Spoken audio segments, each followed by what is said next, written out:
sur qui est invoqué mon nom s'humilie. La première des choses que j'aimerais parler à un enfant de Dieu, j'aimerais te parler d'abord de l'humiliation. La Bible nous enseigne, si le peuple de Dieu s'humilie, pas s'humilier devant n'importe qui, mais s'humilier devant le Seigneur. Lorsque nous arrivons devant le Seigneur, nous devrons venir devant le Christ avec le caractère d'humiliation.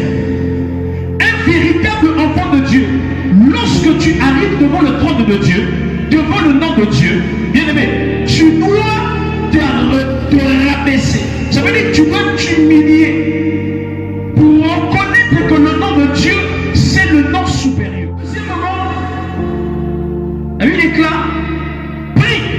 On dit, si mon peuple, sur qui est invoqué mon nom, s'humilie, d'abord nous avons l'humiliation. Et prie, nous avons la prière. La Bible déclare dans 1 Thessaloniciens chapitre 5 verset 17, priez sans cesse.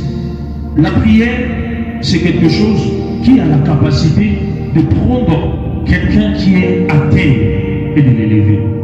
La prière a la capacité de réveiller quelque chose qui était caché en toi. C'est-à-dire ce que Dieu avait sémé en toi à cause des problèmes, à cause des persécutions, à cause des situations que tu es en train de confronter dans ce monde. Suite à la prière, le Seigneur t'apporte ce qu'on appelle par la solution à tes problèmes. Prier, c'est converser avec Dieu. Prier, c'est exposer ses problèmes à Dieu. Regardez, je veux prendre l'histoire de Anne. Dieu savait que Anne avait besoin d'un enfant. Mais la Bible nous enseigne, c'est lorsque Anne est rentrée au profondeur de la prière. Lorsque Anne a décidé de prier au plus profond d'elle. C'est là où le serviteur de Dieu est venu et a dit un mot et Dieu a accompagné les paroles de son serviteur. C'est suite à la prière. La Bible déclare, celui qui est capable de prier est capable de prier. La Bible déclare ici, et cherche ma face. Ici c'est chercher la face de Dieu. La Bible déclare, si le peuple sur qui mon nom est invoqué, si le peuple qui invoque mon nom simule l'humiliation premièrement, prie la prière deuxièmement, et cherche ma face, chercher la face de Dieu. Le problème c'est ça. Comment est-ce qu'il faut faire pour chercher la face de Dieu? Comment est-ce qu'il faut faire pour rester devant la face de Dieu? La face de Dieu, on le cherche dans la crainte. On cherche la face de Dieu dans la crainte, dans l'obéissance, dans le respect de la parole de Dieu. Et lorsque tu es en train de respecter les paroles de Dieu, tu as un problème où tu rentres en profondeur pour demeurer dans la présence de Dieu, pour chercher la face de Dieu, en respectant les directives de Dieu. Tu vas trouver sa face. Parce que la Bible déclare qu'il est le chemin, il est la vérité, il est la vie, il est l'excellence. Le Jésus que nous prions. Et si, se détournant de ces mauvaises voies, s'il se détourne de ces mauvaises voies, vous savez, ça ne s'arrête pas seulement de s'avancer devant le Seigneur et de reconnaître, de dire que non, j'ai péché, Seigneur, pardonne-moi. Si tu fais ça, je t'informe que Dieu ne va pas te pardonner. La chose la plus importante, c'est quoi? C'est d'accepter de laisser. Le problème, c'est ça. Parce que quand nous arrivons devant le trône de Dieu, on demande pardon à Dieu. Seigneur, j'ai péché, pardonne-moi. Après demain, nous retombons encore dans le même péché.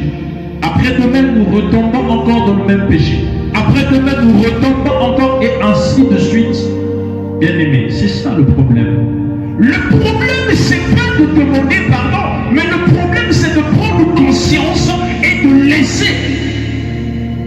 Parce que lorsque tu demandes pardon et en toi, tu n'as pas la détermination d'abandonner le péché, c'est ça le problème.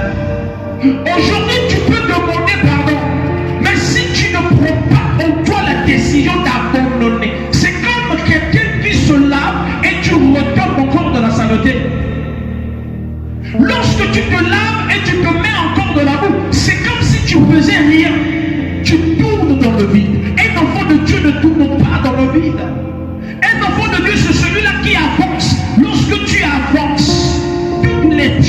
anciennes deviennent passées. Tu deviens une nouvelle créature. Tu ne peux pas devenir une nouvelle créature en retombant encore dans les mêmes erreurs. Non. Tu ne peux pas te laisser plonger dans le même péché comme avant. Lorsque tu reçois le Seigneur, tu acceptes le Seigneur, tu acceptes le Christ, tu reconnais d'abord tes erreurs. Après avoir reconnu tes erreurs, tu lui demandes pardon et tu ne dois pas s'arrêter là. Sinon le travail va être inachevé. Tu dois achever ton travail pour bénéficier des avantages de la part du Seigneur. C'est-à-dire tu dois abandonner. Et s'il se détourne de ces mauvaises voies, je l'exaucerai des cieux. Il dit bien, je l'exaucerai des cieux. La Bible déclare, invoquez-moi, je vous reprendrai, je vous annoncerai des choses cachées. Demandez, je vais vous donner. Si vous cherchez la face de Dieu, vous allez trouver. Mais le problème, c'est que beaucoup parmi nous, les enfants de Dieu, nous cherchons la face de Dieu, nous ne trouvons pas Dieu. Nous demandons à Dieu, Dieu n'exauce pas nos prières. Mais le problème, c'est quoi? Voilà la clé. Depuis que tu as commencé à prier, depuis que tu as commencé à chercher le Seigneur, tu n'arrives pas à trouver le Seigneur. Voilà la clé.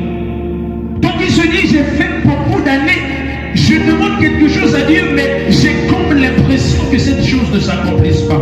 Voilà la clé, la solution. Écoutez, la Bible déclare, le Dieu que nous prions, il a formé des projets de paix, d'élévation, de bonheur, de succès. Il n'a pas formé les projets de malheur. Il ne l'a pas formé. Mais pourquoi nous vivons le malheur? Pourquoi cela?